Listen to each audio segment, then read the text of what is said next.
Hello, everybody. Welcome to Action Theater Presents today's feature 1992's Bram Stoker's Dracula, starring Keanu Reeves,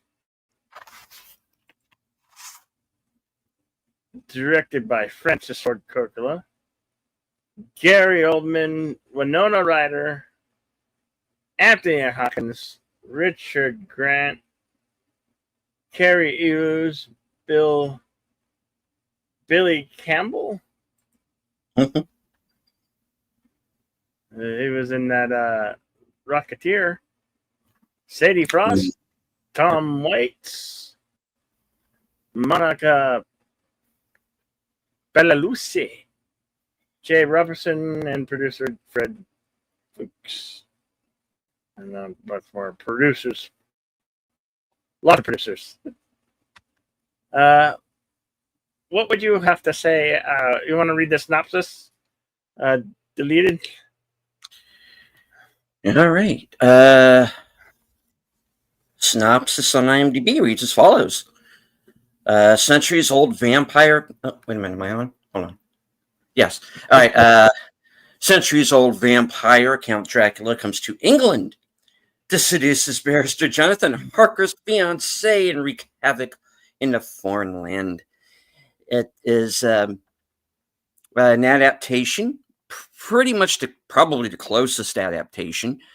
But it does have its differences. It includes the historical Vlad Tepes, and the twist to this version is that Dracula's deceased wife has been reincarnated in Mina.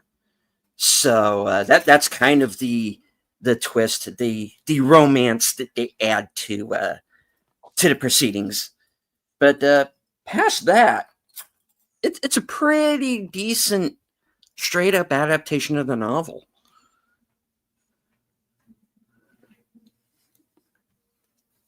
Say hello to a few friends. No to people skewer. How? Lady Miss Emoji Queen. Hello.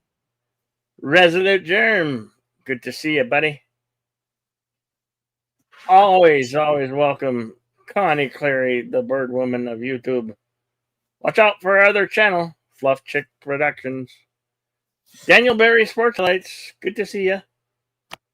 Andrea Black. Always great to see you, too. All right, well, without further ado, head of the screening room is posted at the top somewhere. Where is it? Yeah, I know I posted it. There we go. There it is. There it is. I hope is YouTube still having that problem? Does anybody know? With the links? I'm up and running, so Okay. it should be good.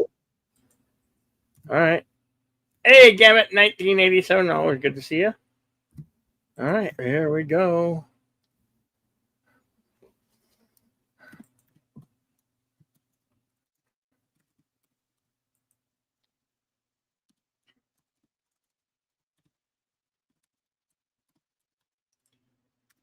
As much as we love to show you these here on the YouTube, well, we're restricted by the copyright. We can't. We regretfully inform you, we cannot. But is what we really like to. So, but there's a screening room. This is probably being played out on like AMC Plus and probably on Tubi, Pluto. Of course, Fandango at home. Always right. Another great score, Columbia Pictures. That's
I like what they did with the ballad, his armor that they made for him. Pretty cool.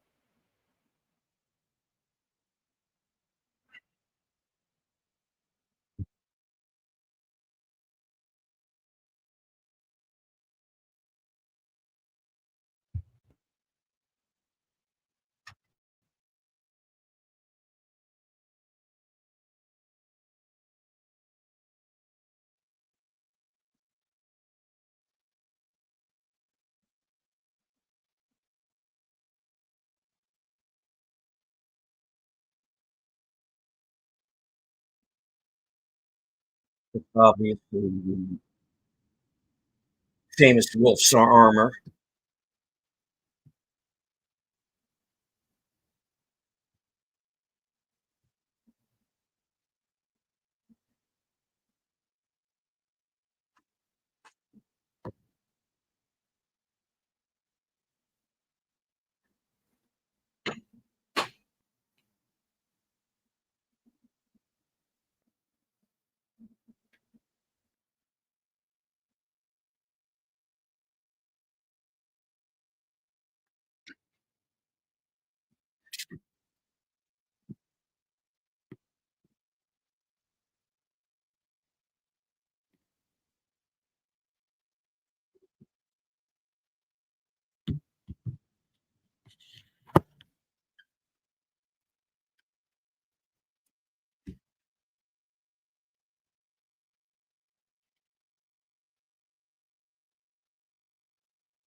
That escalated quickly. London, 1897. 4 centuries later. Of course, we cut to the Carfax Sanitarium, and Tom Waits is Renfield.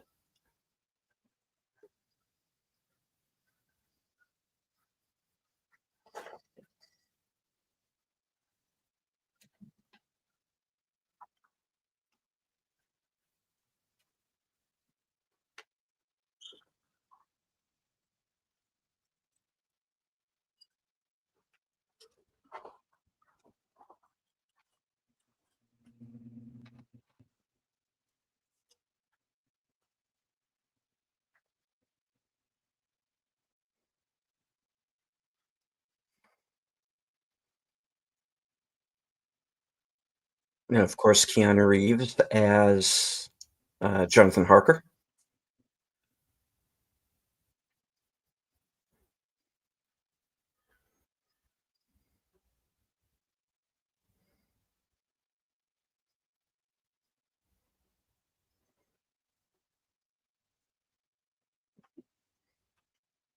That, my friend, is another story. Yes.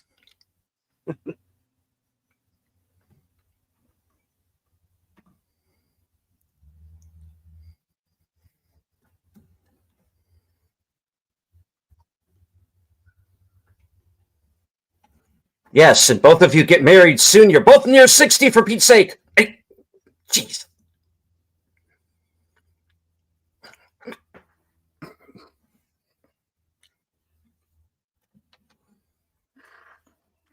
Winona Ryder still tells the tale that a real priest actually said the words there in the ceremony, so considers it to be a real marriage.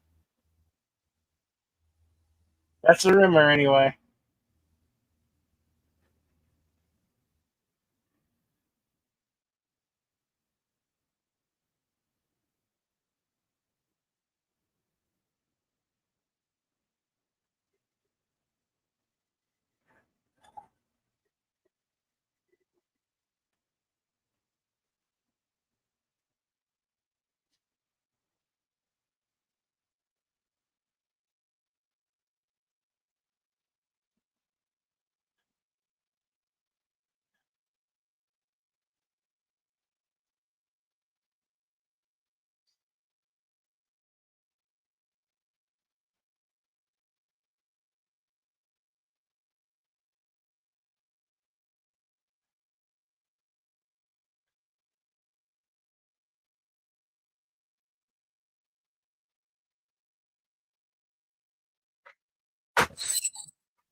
Yes, thank you for raising confidence, lady.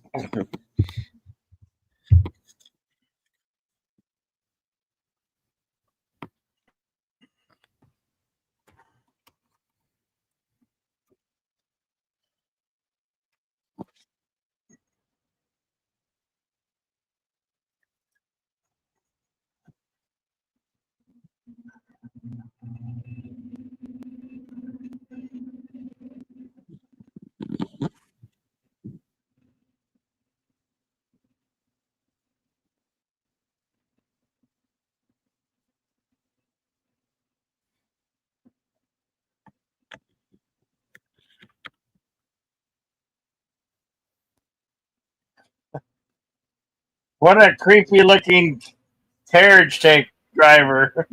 Yeah. Like, ugh.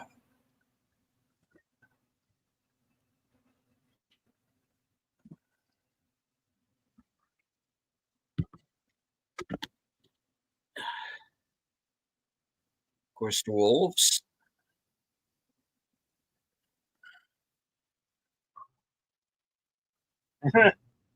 You might want to put your head back in the carriage.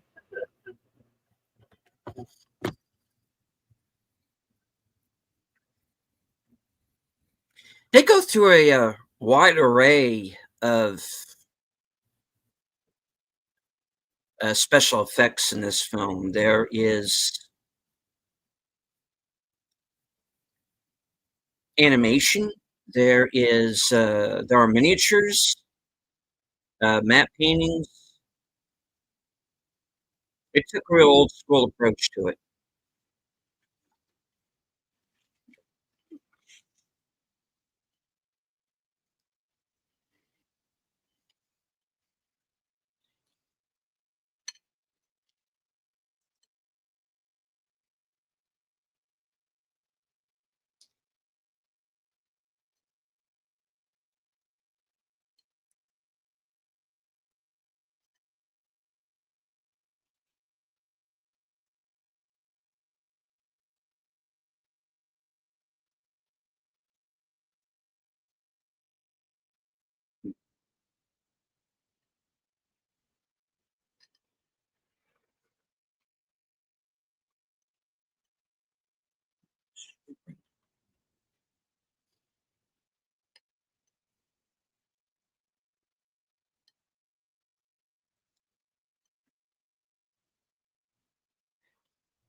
To say the least.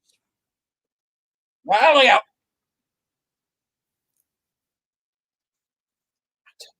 Touchy, touchy, Jack, aren't you? Technos like to be proud.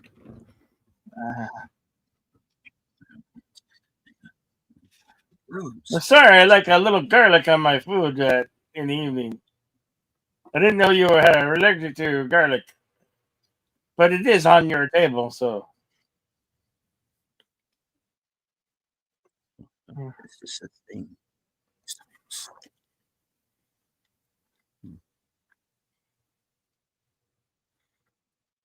These are fire. Great. But a tale to be told.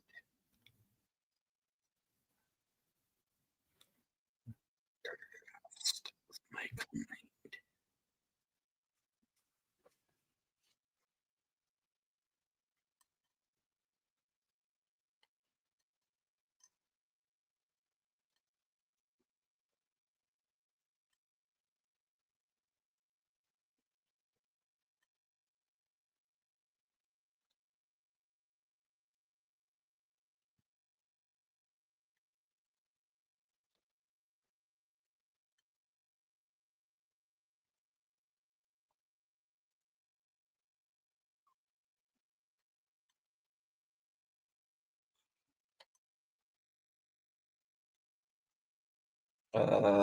Over here.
That's what you think. Yeah.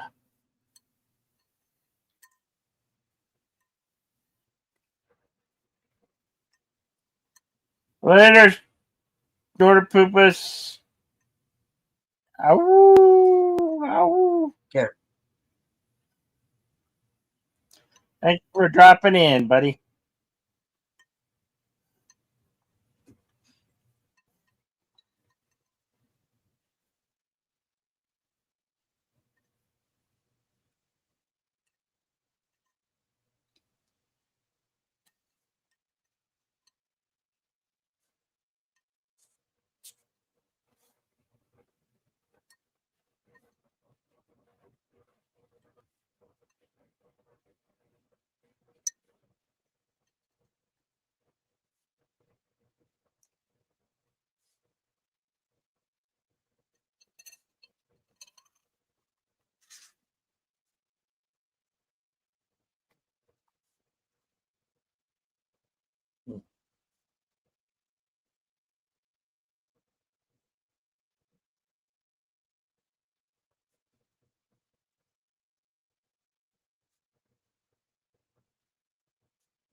Swells. He's Paul. His name isn't Richard Burton yet. Oh, wait.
All right. Won't let go of the hat.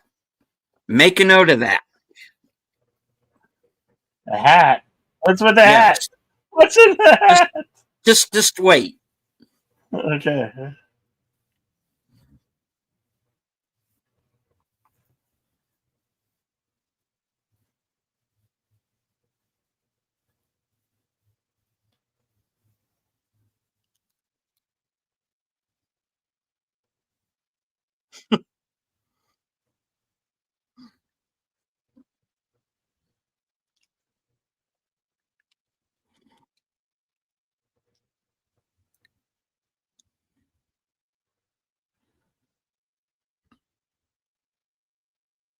Go, cat, on approach.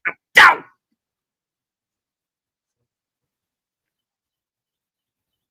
Damn you, mangy kids.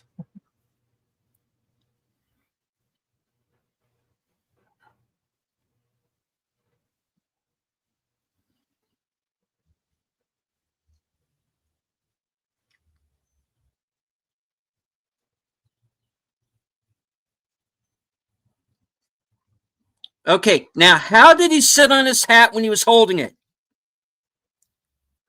He never let go of it.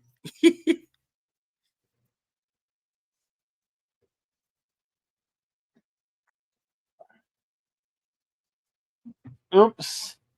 That's what we call in the editing room a big oopsie. Yes. Whoopsie.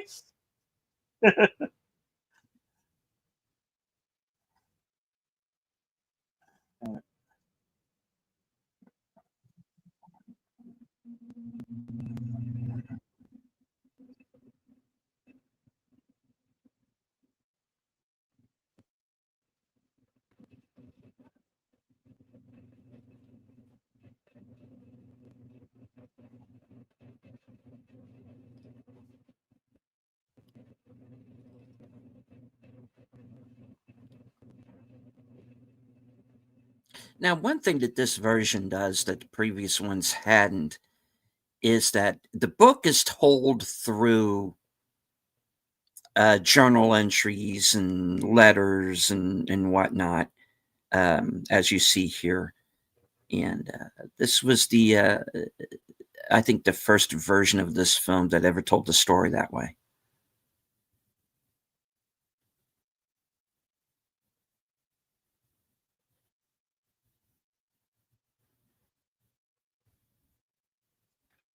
Because reading the book is almost like putting a puzzle together because everybody has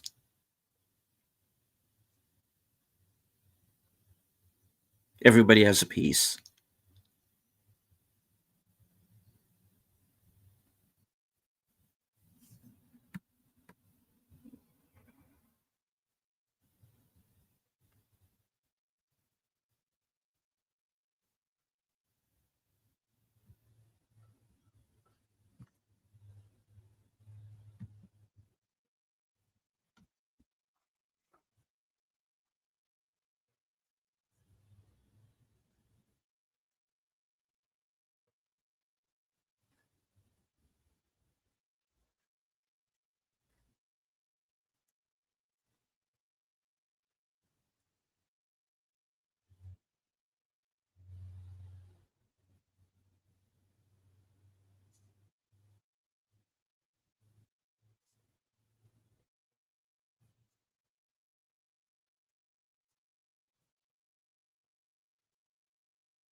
And don't forget to listen to my new album, Bone Machine. Oh,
And get to this.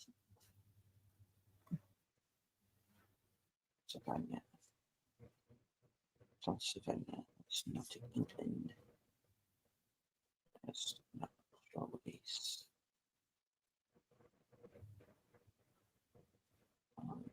Strange things.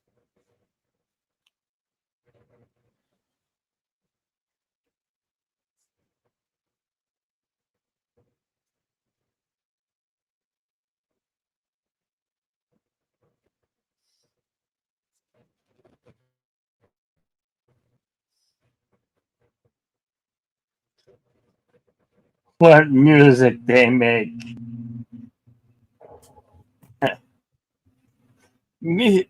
Music? What you mean, music? Those animals.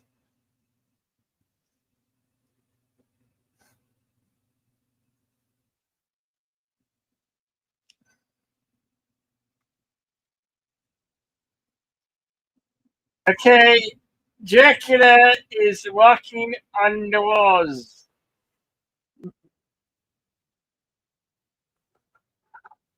How does he defy gravity that way? How does he do it?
And of course, we get the Vampire Brides and Monica Bellucci.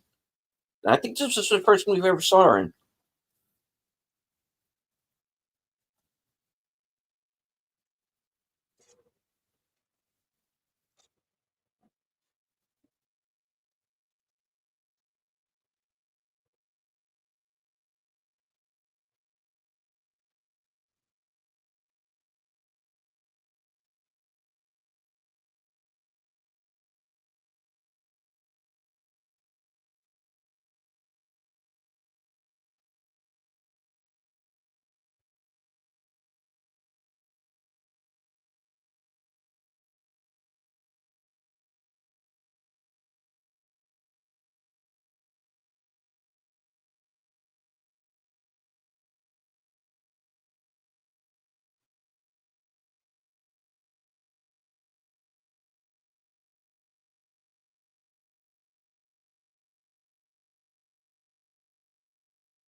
And of course, the shot that's taken straight out of Nosferatu.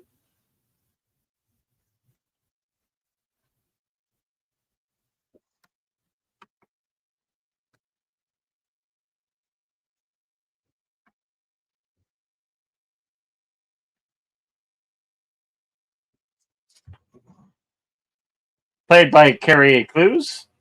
Mhm.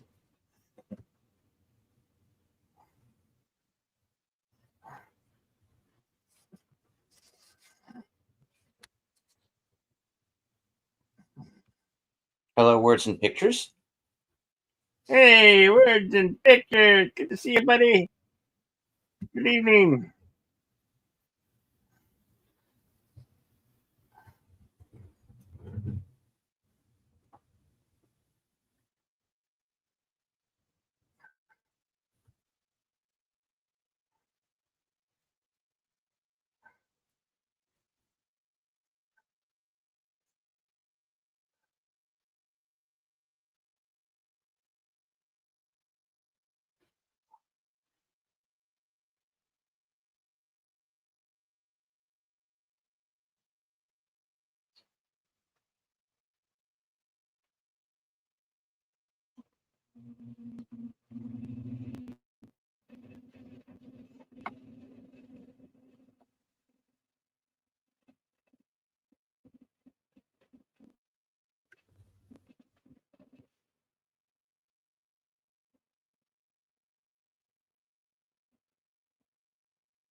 Lunatic running the asylum. Looks like Looks like the doctor was sampling the morphine.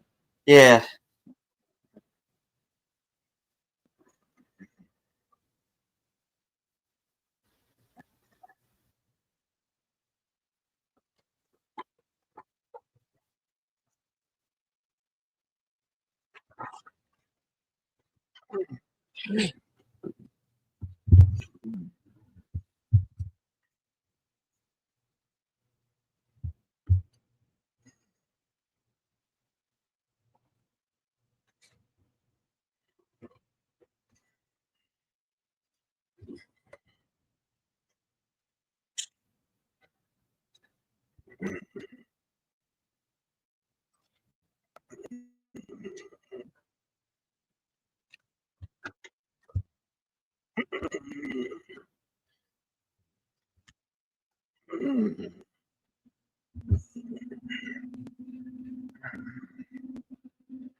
Our timestamp is 58 minutes and 15 seconds.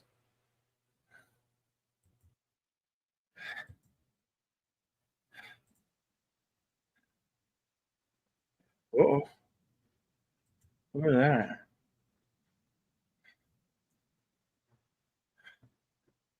Lucy's transforming into the vampire. Nosferatu. Van Helsing, Anthony Hopkins has arrived.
It don't matter. It could be A, B, A, B, B, B, B, or B, D. Just blood. She just needs blood. Uh-oh.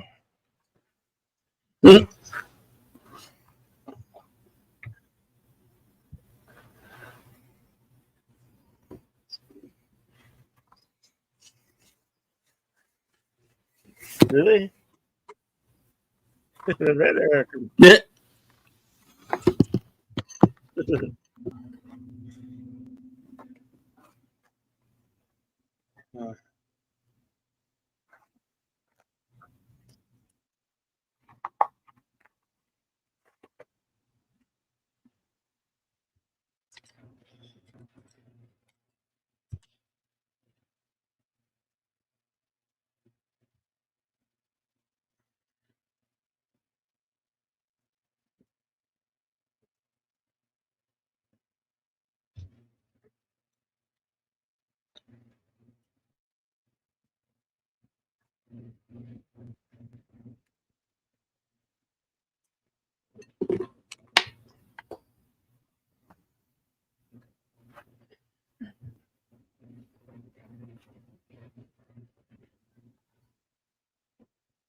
How does he do that?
Father, the sleeper has awakened. Oh, wrong one, wrong movie.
LFKHC 2005, sometimes known as Tim. Yes,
All right.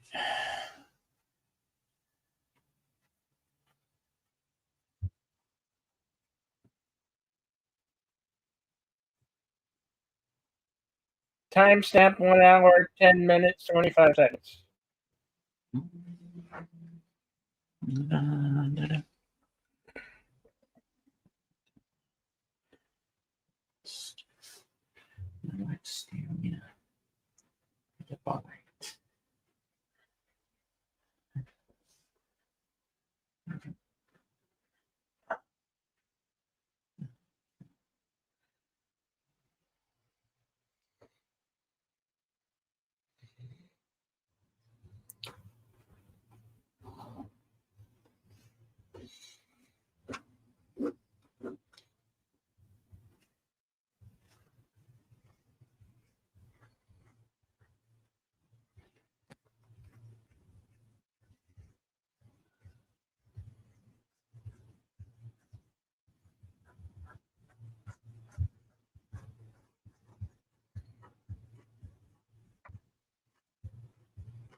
Yeah, here we go.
Okay. Sorry about that, folks. I've been kind of in and out of the film. I dealt with a couple of things here, and then I had a little StreamYard issue, but I hope everybody can see and hear me now. Yep, I can hear you. Okay, so of course, this is Mina now getting rid of all of the diary pages that have to do with the count.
Yes, he is an old coot.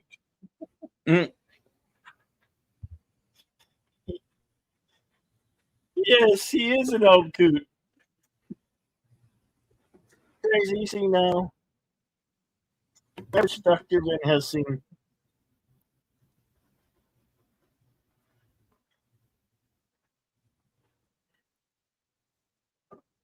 Yeah. Hang on to the pistol there, Wesley. Okay.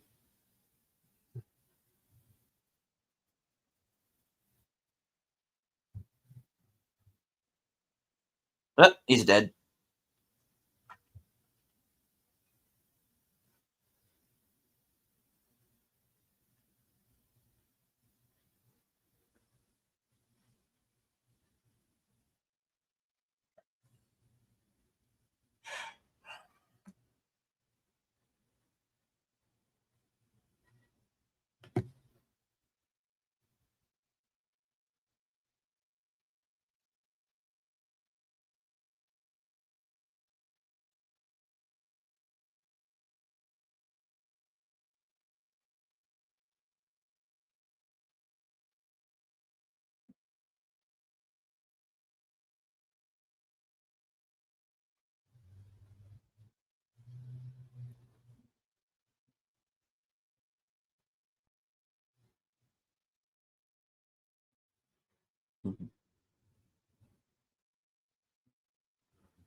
Miss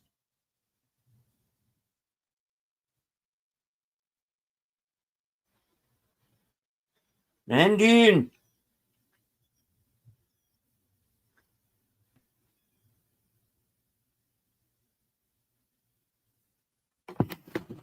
Meanwhile, in Romania, I think they are technically married in Romania. In real. Well, they did use a real priest. Yes, they did.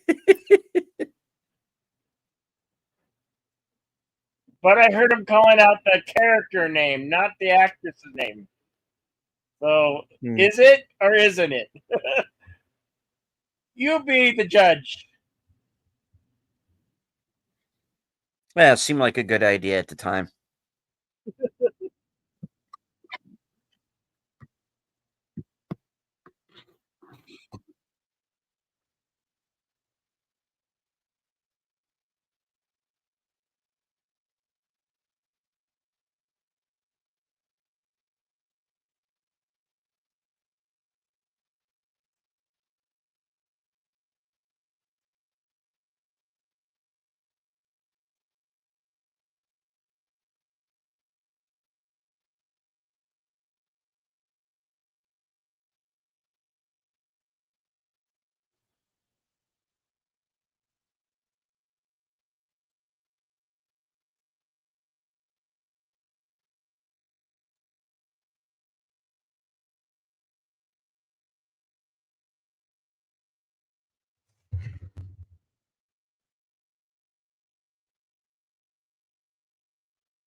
She's not really dead yet.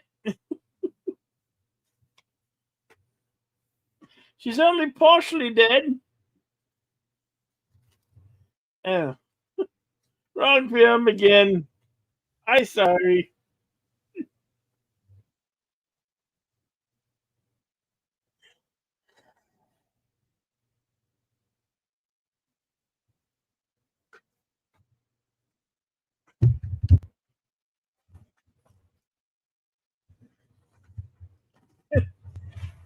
I want to do madman stuff.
Oh, but wait, there's more.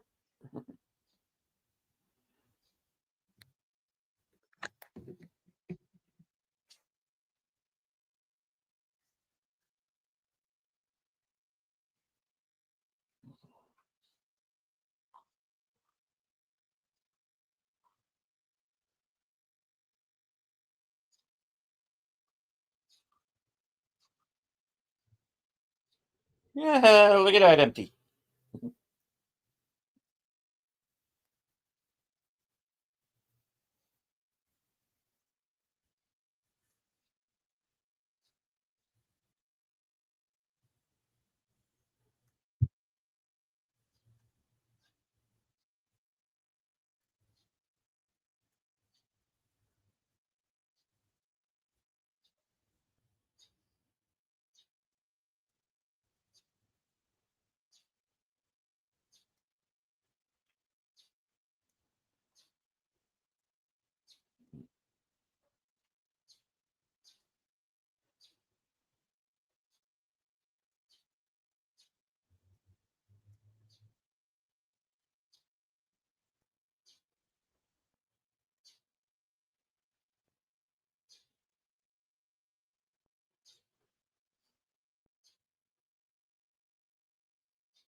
She just drops a child.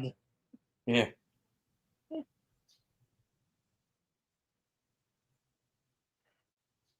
You're a little bit pale. Lucy, you're a little bit. I'm worried about your complexion. It's not the greatest.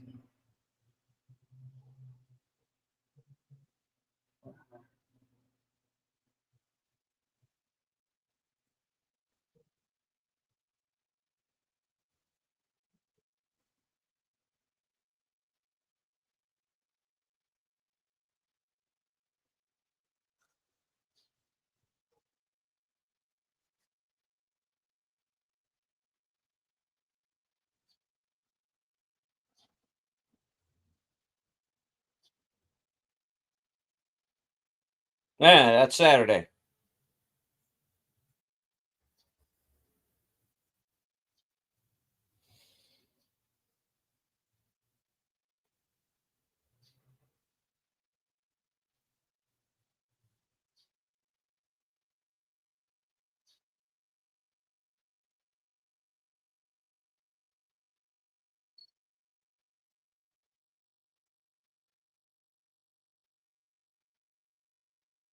There's one less bread he won't have.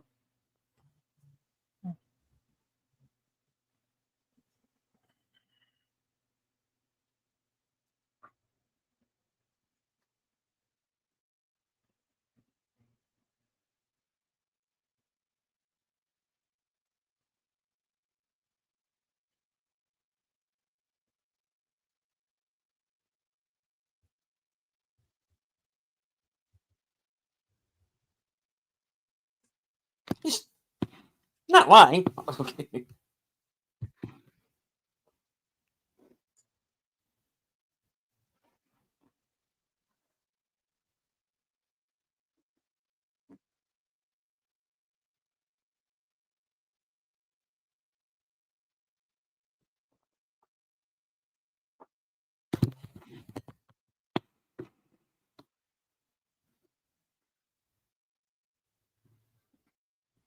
Yeah, dude, kid, don't lie. I'll put a stick through your heart right here. Okay.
Now you didn't lead the fine print, Sonny Jim.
I love the green mist effect. One of my favorite effects in the movie.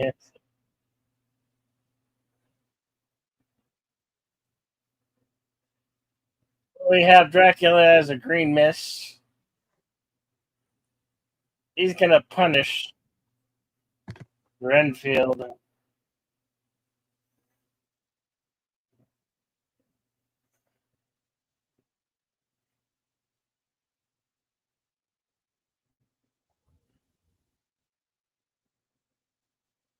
That would hurt. I think he might have broke some bones there. Yeah. Yeah, that did it.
Well, dang it, woman, if you had not have pitched yourself off of the battlement, none of this would have happened.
This version of Batman, very weird.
Ah, rats.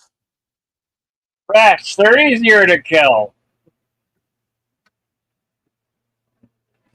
They could make plenty of ratatouille. Hello, the Big Al presents.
And just simply answer one question.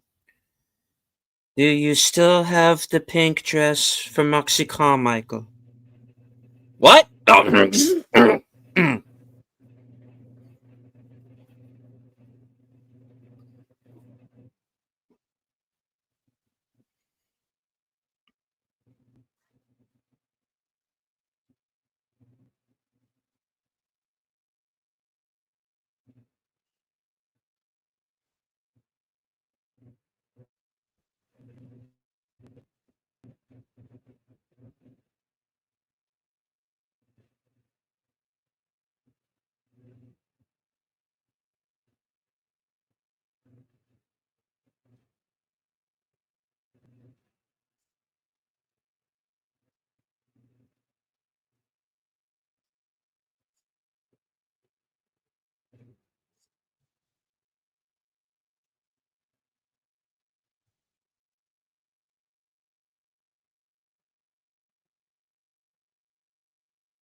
Wait, how do we get to Paris again?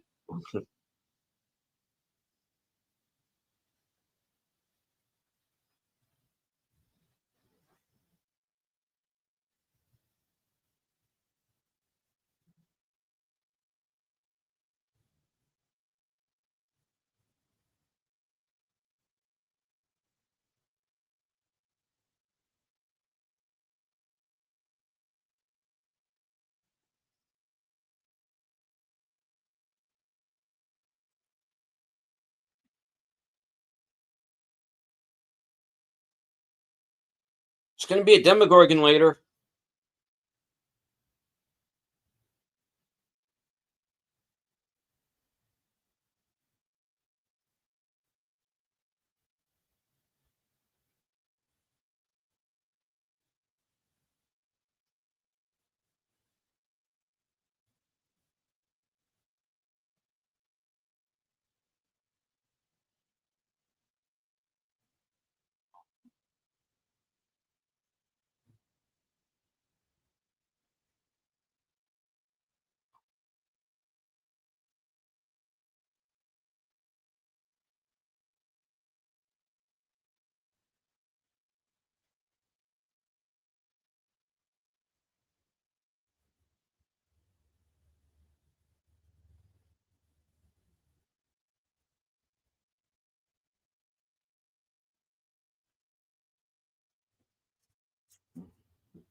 Where do we get a dog?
What's necessary?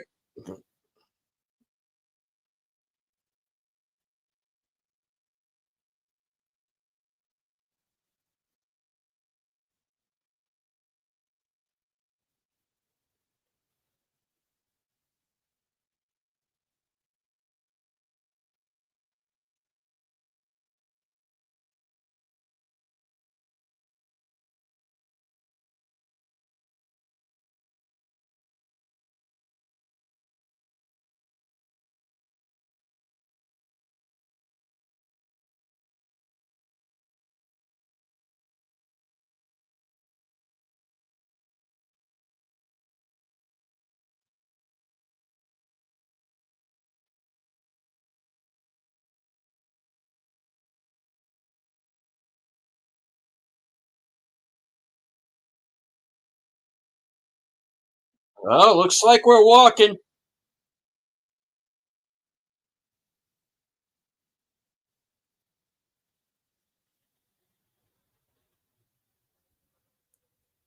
But of course, they have to sleep, and he has all day.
Nice flight.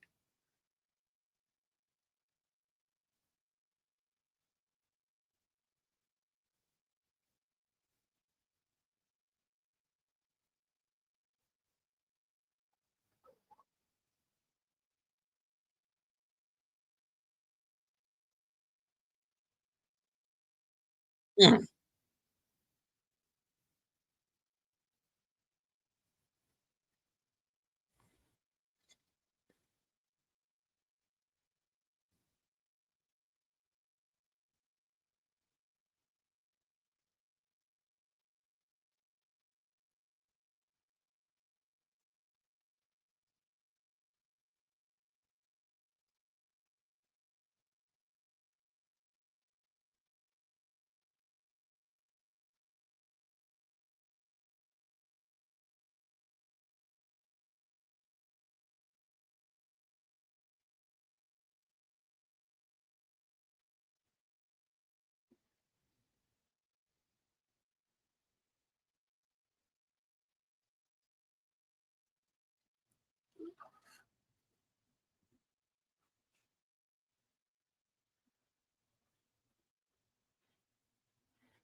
Yeah, put something sharp in my heart.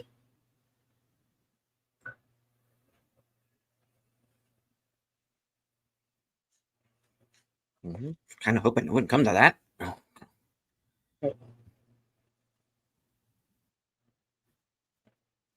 It's in the sequel to be determined.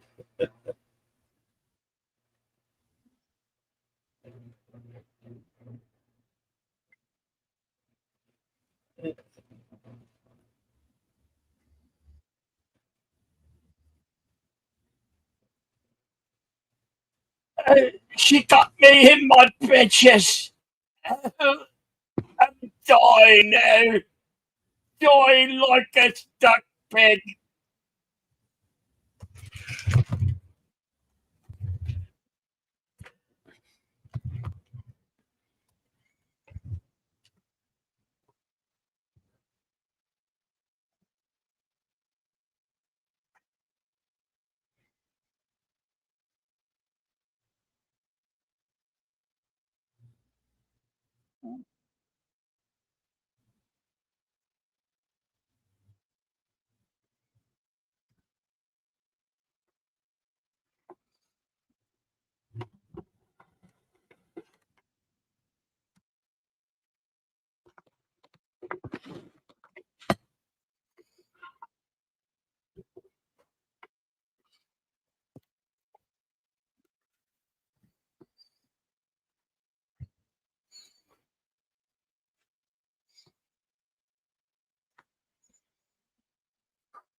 Okay.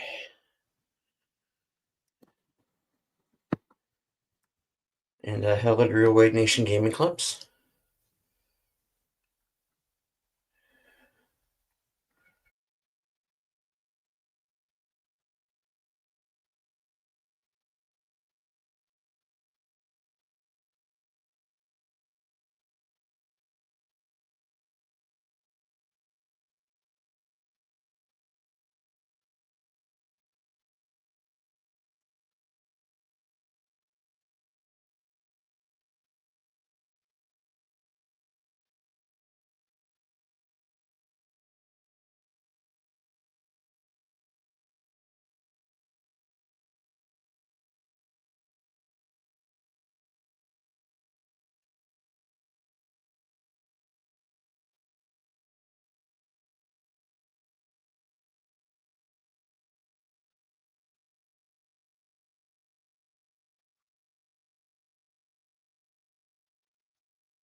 Okay, would you like to talk to Strauss?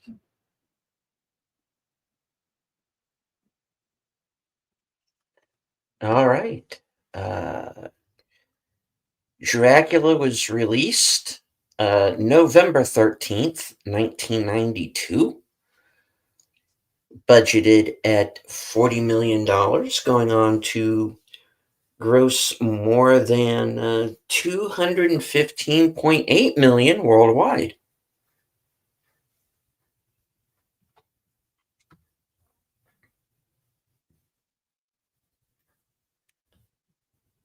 It won 3 Academy Awards for makeup, sound effects editing, and costume design, and was nominated for art direction.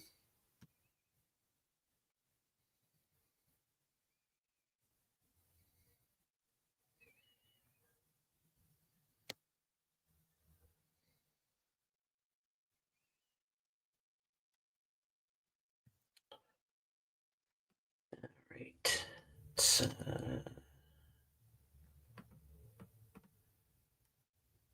scroll down here.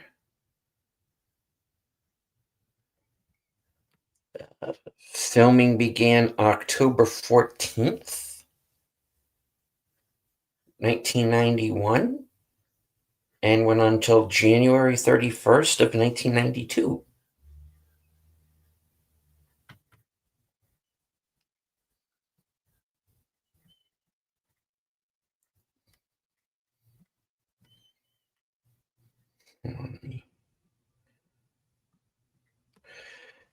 Filming locations included St. Sophia Greek Orthodox Cathedral, 1324, South Normandy Avenue in Los Angeles,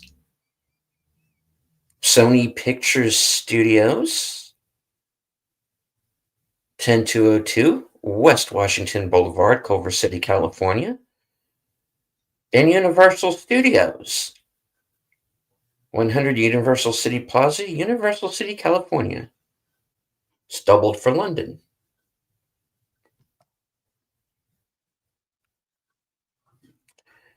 On to the trivia. Winona Ryder saw the script when it was originally going to be made as a television movie directed by Michael Apted. She took the script to director Francis Ford Coppola, to whom she had not spoken since withdrawing from The Godfather Part 3 due to exhaustion 6 months earlier. They were originally meeting to discuss an adaptation of Jack Kerouac's On the Road, and on her way out, she mentioned the script for this movie. Coppola agreed to make this movie, and Apted stayed on as executive producer. Francis Ford Coppola was insistent that he didn't want to use any kind of elaborate special effects or computer trickery when making the film. All of the effects were achieved with practical in-camera methods. Costume designer Aiko Ishioka, who won an Oscar for this movie, had never seen a Dracula movie prior to being hired for this one. She was initially hired as the art director, but when producer and director Coppola saw some of her costume sketches, he immediately asked her to work as the costume designer. Coppola considered at one point giving this movie the title D in order to distinguish it from previous Dracula adaptations.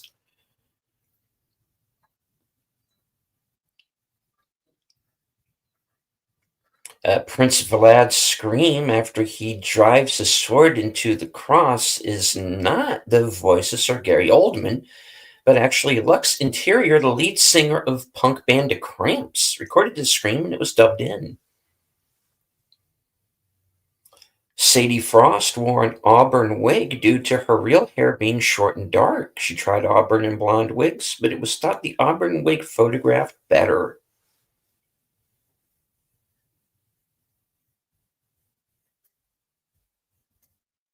Sir Anthony Hopkins also plays Cesar, the priest who tells Dracula that Elizabeth's soul is damned. He provides the voiceover sequence during the narrative for the captain of the Demeter.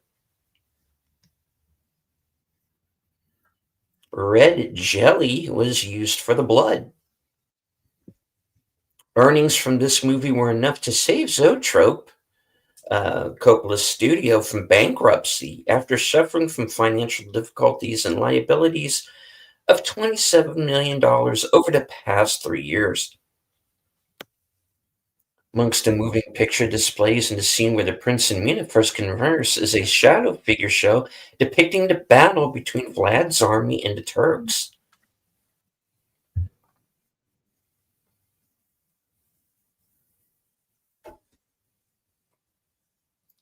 Steve Buscemi was the first choice to play Renfield, but turned it down.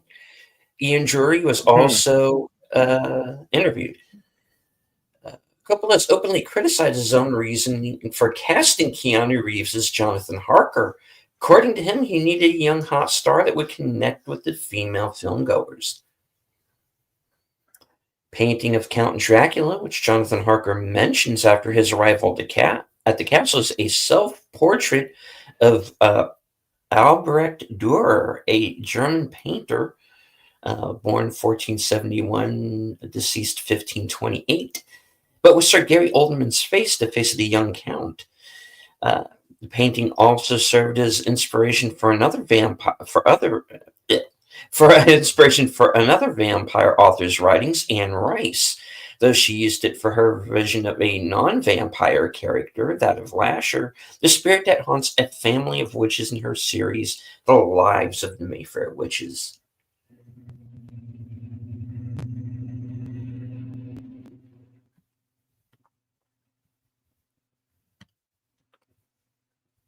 All right, let me see. Mina walks past an advertisement for Lyceum Theater in Henry Irving. Dracula author Bram Stoker managed the Lyceum, and Sir Henry is rumored to be one of the primary inspirations for the character of the Count. At the first cast meeting called by Coppola, he got all of the principal actors and actresses to read the entire Bram Stoker novel out loud to feel for the story.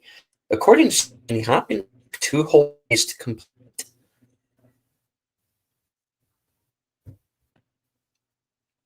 Gary Oldman was drunk the night they filmed the scene at the Keanu Reeves straight razor. The scene was filmed after midnight, which added to the spirit of the scene and helped put the cast in a proper mood. To keep the budget manageable, Columbia Pictures insisted that this movie be shot in Los Angeles and not on location.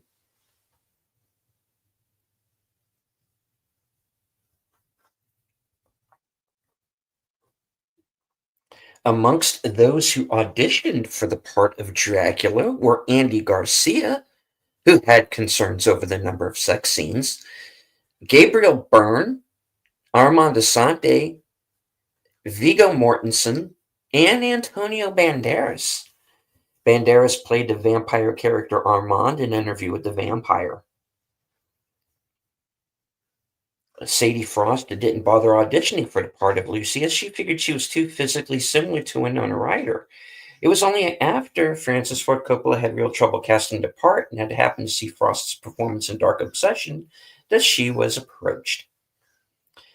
The blue flames seen on the road to the castle are a detail mentioned in the book. In the novel, it is explained that on one night every year, blue flames are seen over areas containing hidden treasures. In this scene from the novel, Harker's coach driver stopped several times to place rocks over them as markers in order to find them in the daytime and possibly dig up the treasure.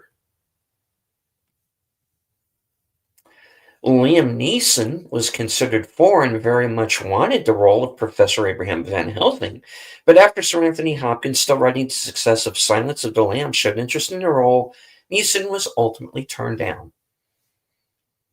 This is the first major U.S. motion picture to be edited entirely on a non-linear edit system. The original teaser trailer, which consists of blood forming the logo on a jagged surface and quick flashes of scenes from the movie, was pulled from theaters by Columbia Pictures when patrons complained of it being too intense. The trailer appears on the Criterion Edition Laserdisc. James V. Hart started writing the screenplay in 1977. According to him, Sir David Lean was the first choice to direct this movie, but was unavailable as he was working on Nostromo, which was eventually shelved after his death.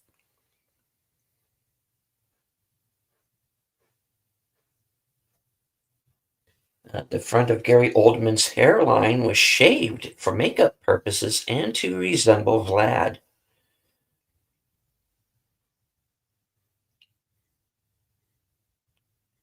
According to Coppola, much of the cast was assembled as Winona Ryder's, quote, dream cast, including Hopkins, Oldman, Reeves, and Richard E. Grant. Oldman reportedly went quite far to prepare for his role as Dracula. According to Cary Elwes, he purposefully distanced himself from the rest of the cast in order to increase his character's alienation from other people. The first time they met him on set was during rehearsals, and they never saw him again afterwards. Oldman often slept in a coffin, and despite his occasional discomfort in the makeup effects, he creatively contributed to them when Dracula transforms into various monstrous forms. The exterior view of Dracula's castle, is seen in several shots from the approach from the road, is designed to resemble Czech artist František Kupa's painting Resistance, the Black Idol. Coppola had Richard E. Grant, Cary Elwes, and Billy Campbell embark on a series of adventures, including horseback riding and hot air ballooning, to build camaraderie between the three. Coppola's original list of possible actors to play Dracula included Daniel Day-Lewis, Alec Baldwin, Jason Patric, Aidan Quinn, Christian Slater, Keanu Reeves, Nicolas Cage, Michael Nouri, he would have been interesting, Dermot Mulroney, Gabriel Byrne, Costas Mandylor, Nick Cassavetes, Adrian Pasdar, Hugh Grant, Rupert Everett, Ray Liotta, stay with me now, Sting, Kyle MacLachlan, Alan Rickman, Colin Firth, and Hart Bachner, a.k.a. everybody. Okay. List of possible actors. Just say all of them. Just be easier. Okay. Costume designer Aigo Ishioka was from Japan, and because the costumes had a kabuki theater-like appearance, Sir Gary Oldman's wig maker and hair designer Stuart Artingstall studied traditional kabuki and geisha hairstyles and incorporated them into her unique and elaborate designs. Each wig was built, meaning and taking many hours of painstaking work to thread each hair in a base individually, as is done in traditional opera companies. Prior to Sadie Frost's casting as Lucy, Juliette Lewis was considered. Hmm.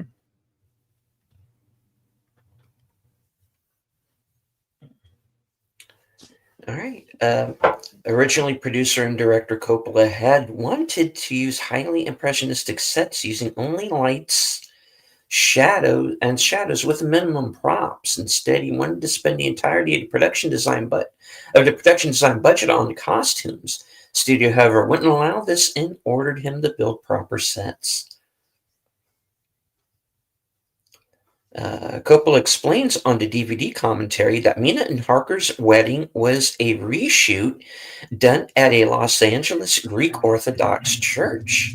They filmed the entire ceremony with a genuine Romanian Orthodox minister and realized afterwards that Winona and Keanu may have been actually married to each other, not in any legal sense.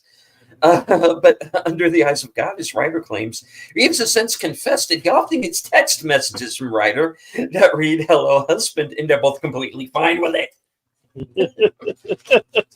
What a good sport, Keanu. Funny story, man. It's a funny story. Preview audiences are alleged to have found this movie too gory. As a result, 25 minutes of footage was removed to make it less bloody. I wonder what was in the extra footage. Demandia Gallus provided vocal effects for the three brides of Dracula. Comic book artist Jim Steranko served as project conceptualist for this movie. And check him out on Twitter. He's a trip. Like Godfather Part 3, this movie was made in part in the hopes of rescuing Coppola's production company Zoetrope from bankruptcy, which this movie did. Several elements of this movie were taken from previous Dracula adaptations, Renfield being Harker's predecessor. The characters are completely unrelated in the novel. Has been used in numerous previous Dracula movies, starting with Nosferatu. Scene of Dracula rising from his coffin for the first time is also taken from Nosferatu. Dracula's line of dialogue, "I never drink wine," has also been used in numerous Dracula movies, originating Dracula, let's say which one. The idea of Dracula's motivation for coming to England to find his reincarnated lost love was first used. They keep saying Dracula, but they don't say which one. By the lunatics in the asylum rioting to signal the coming of Dracula, references to non-Dracula movies, including Dracula Turning Mina's Tears into Diamonds, a reference to the Jean Cocteau movie, the Beauty and the Beast, Lucy's Glass Coffin, taken from the various versions of the Snow White story, and the window in Lucy's bedroom, taken from the Frank Capra movie, The Bitter Tea of General Yen. Coppola claims that Bram Stoker's name was included in the title because he has a tradition of putting the authors' names in the titles of his movies that are adapted from novels, such as Mario Puzo's The Godfather and John Grisham's The Rainmaker. Others have claimed, however, that Stoker's name was included in the title to avoid a legal action from Universal Studios, who claimed to own the rights to the simple title Dracula. All right. I'm going to read a few more of these. There are many. All right.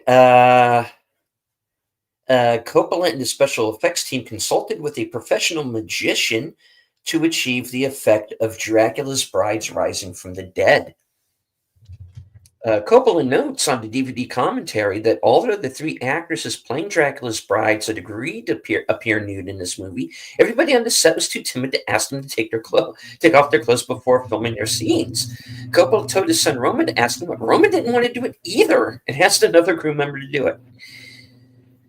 The battle scene in the prologue was originally intended to be performed with shadow puppets instead of actors. The idea was used later in the movie when we see in the summer house a shadow puppet battle similar to the prologue battle. Coppola says in the 2007 Collector's Edition DVD audio commentary that the Arabian Nights book, over which Mina and Lucy giggle, went missing. Miniatures were used extensively in this movie. Examples can be seen when Dracula drops Mina off in the carriage. The house behind the gate is a miniature model. Also, when Mina looks out the window at Carfax Abbey, when the men go there to sanitize Dracula's crates of soil, the abbey is a miniature model in that shot. Yep. Coppola says on the DVD commentary that during the shaving scene, the walls of the set gradually move inward to create a subliminal growing sense of claustrophobia. That makes perfect sense. Yeah. The blue flame is the only optical effect in this movie. Every other effect was achieved completely in camera on the set with no post-production effects work. In the scene where Count Dracula serves Jonathan Harker dinner after his arrival at the castle, the Count mentions that his ancestors were members of the Order of the Dracul. There was an actual Order of the Dracul, an order of chivalry fighting against the Ottomans in the Balkans in the 1400s. Vlad Tepes, on whom the character of Dracula was loosely based, known as Dracula, which means son of the dragon, as his father was a member of this order. The name Dracula is borrowed from Vlad the Impaler, but the character of Dracula is never identified as being Prince Vlad in Bram Stoker's novel, though he does identify himself as Prince Vlad in the movie. The historical Vlad lived in the 15th century.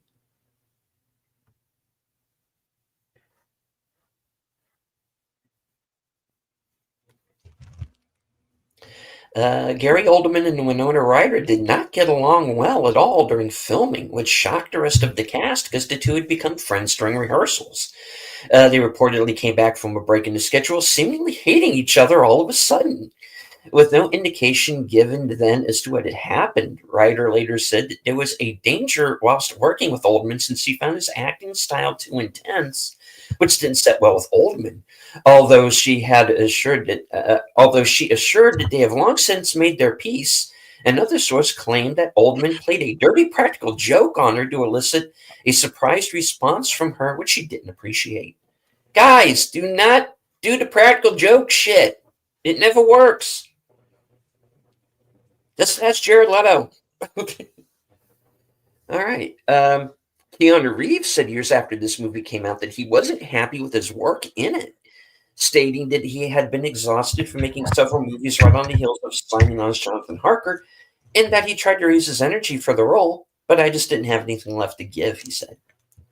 Although the film was, interestingly enough, never at risk of getting an NC-17 rating instead of an R, for which producer and director Coppola and Columbia Pictures were aiming for anyway from the MPAA, Coppola and the studio agreed to cut some of the more ultra-gory scenes from the final movie.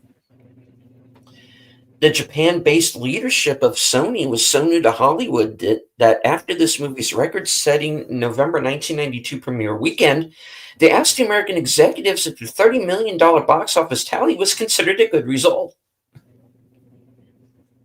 At the time, yeah. Now they would say it was a flop. Yeah. Yeah.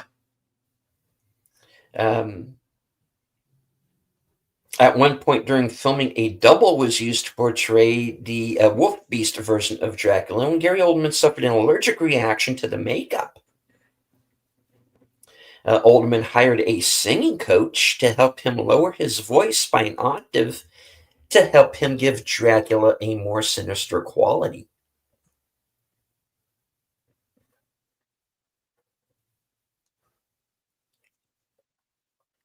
All right. Drew Barrymore was at one point considered for the role of Mina. Charlie Sheen auditioned for the role of Jonathan Harker. That would have been a bad choice. That would have been interesting. I don't know.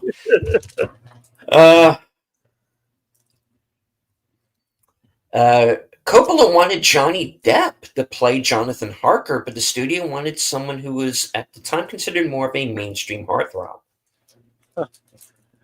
When Reiner and Depp got to act together in a bunch of films. Yes, they did. They were actually engaged at one point.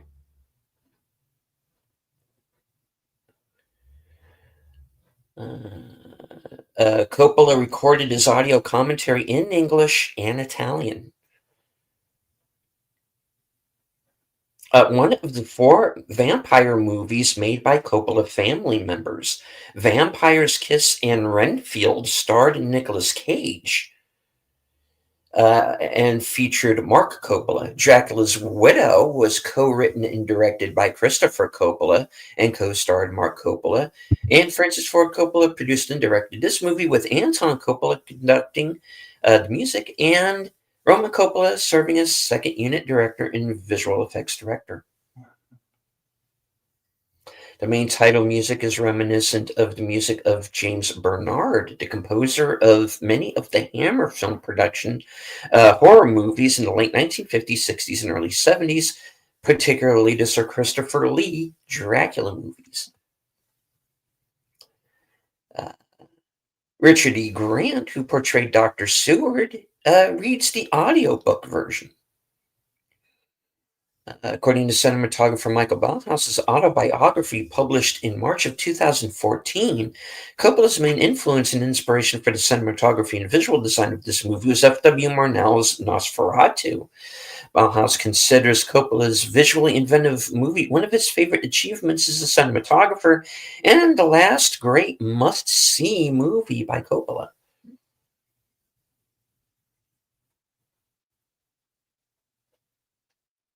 Included amongst the 1001 movies you must see before you die, edited by Steven Snyder. The movie was released to coincide with the 95th anniversary of the release of the novel and with the 80th anniversary of the death of Bram Stoker.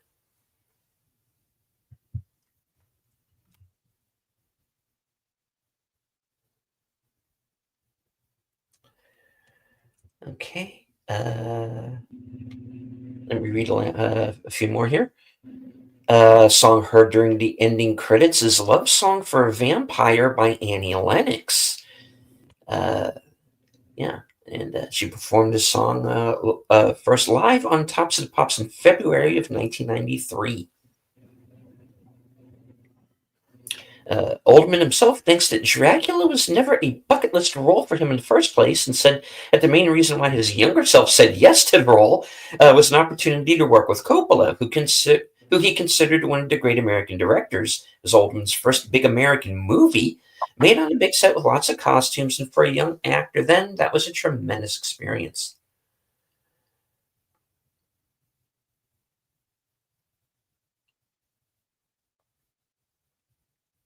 Okay.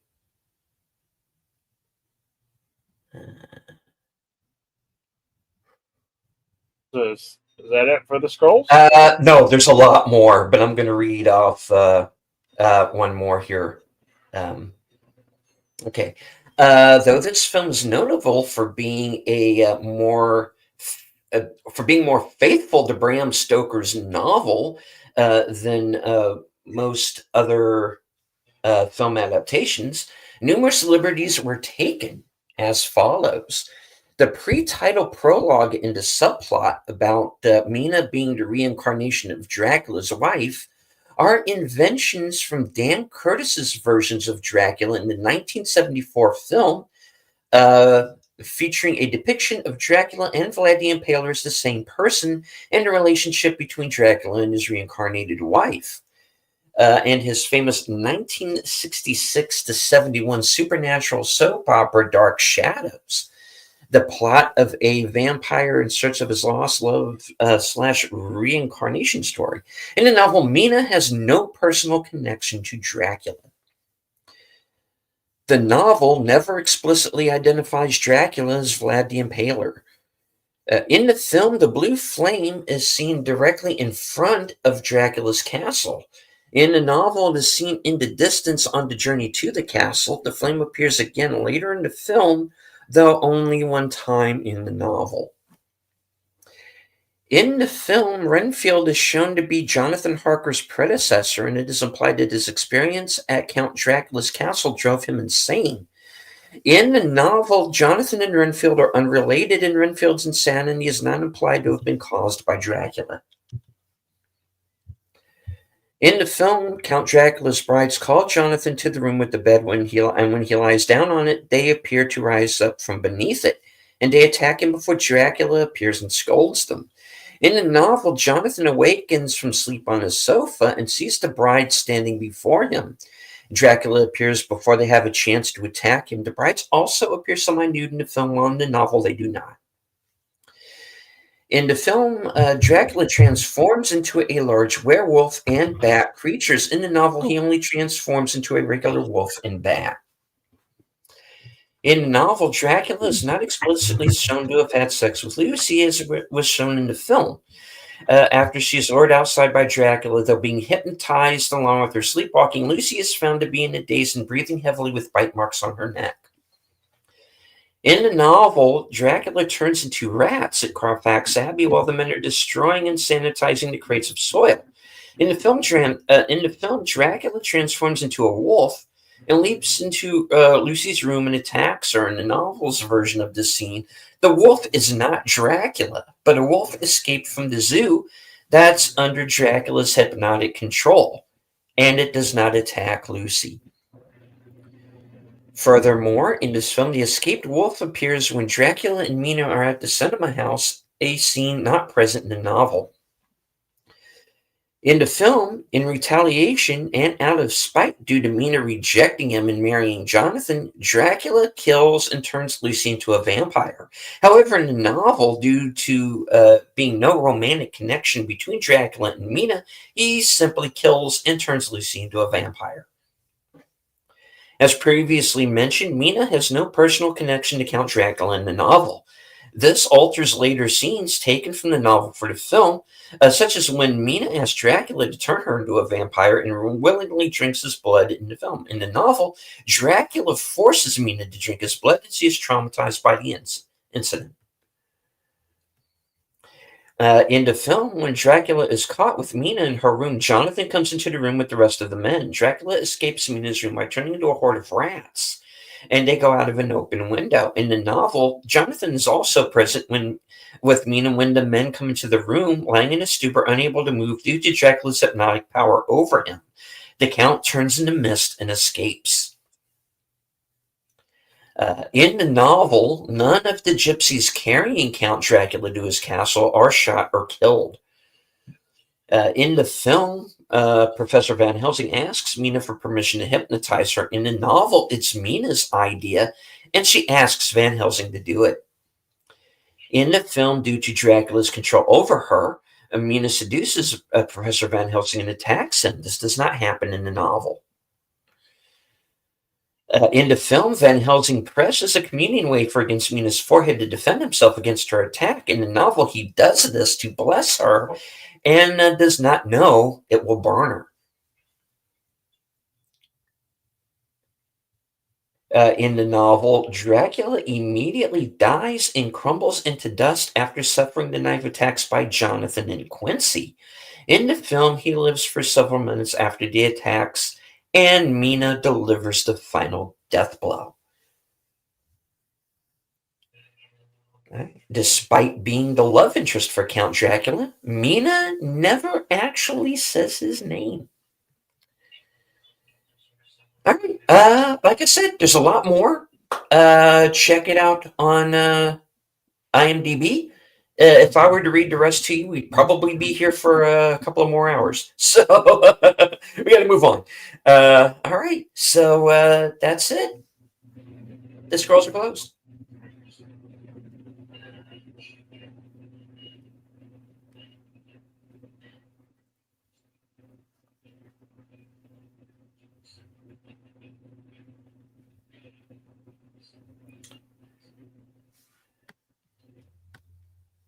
All right. Okay. Well, that is the show this evening, folks. Thank you all very much for joining us once again. I do want to remind everyone of Action Theater Extra Dose, which is going to be this Saturday at 3:30 p.m. Eastern. And the movie will be from 1987, John Carpenter's Prince of Darkness, with Donald Pleasance, Jameson Parker, Lisa Blunt, and a cameo by Alice Cooper. It is the second of his Apocalypse trilogy, which includes The Thing and In the Mouth of Madness. All right. I would like to thank everyone who joined us tonight in the chat. Tim and Connie, Snorter Poopus Q Burr, who was with us earlier and had to go, Emoji Queen, Lady Mist, Railway Nation Gaming Clips, Big Out Presents, Tree Rock Creations, Gambit in 1987, our friend from across the pond, Words and Pictures, channel member Andrea Black, Daniel Berry's Sports Highlights, and Resolute Germ. All right. Let me scroll up. I believe that was everybody. Yes. All right. So, on behalf of Outlaw Bill and myself, want to once again thank all of you for joining us. And please join us again Saturday for Prince of Darkness. And right back here next week, same bat time, same bat channel. As Bill would say, be excellent to one another. And as I always say at the end of every show, from HQ, and all points north, south, east, west, and beyond, good night. Take care, stay strong, be safe and healthy, because this is how we win.